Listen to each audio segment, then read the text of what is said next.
So we're here at Homespun Quilts today looking at tension devices. This featherweight probably has one of the simpler tension devices to disassemble, and so we're going to do it right here.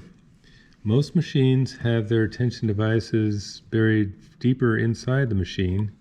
With most modern machines you can't even see it, it's inside the case.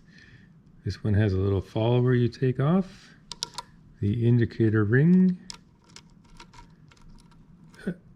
and it has a motion finger and the pressure spring.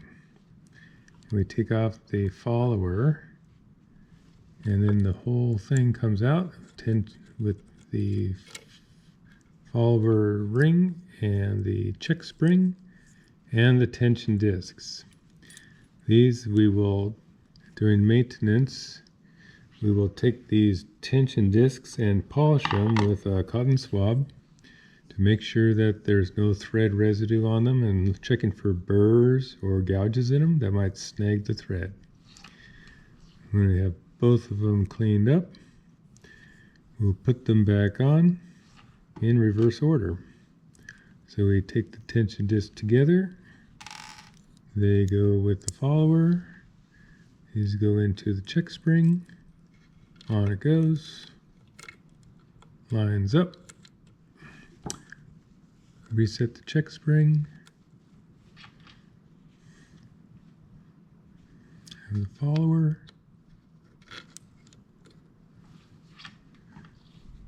pressure spring,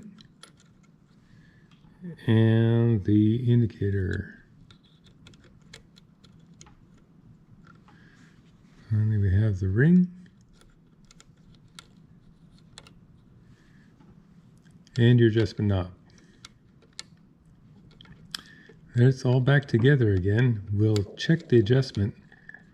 We'll adjust the tension once we have the machine put together and do the test zone. So that's it. Quick and easy. Well, that's the simplest one there is.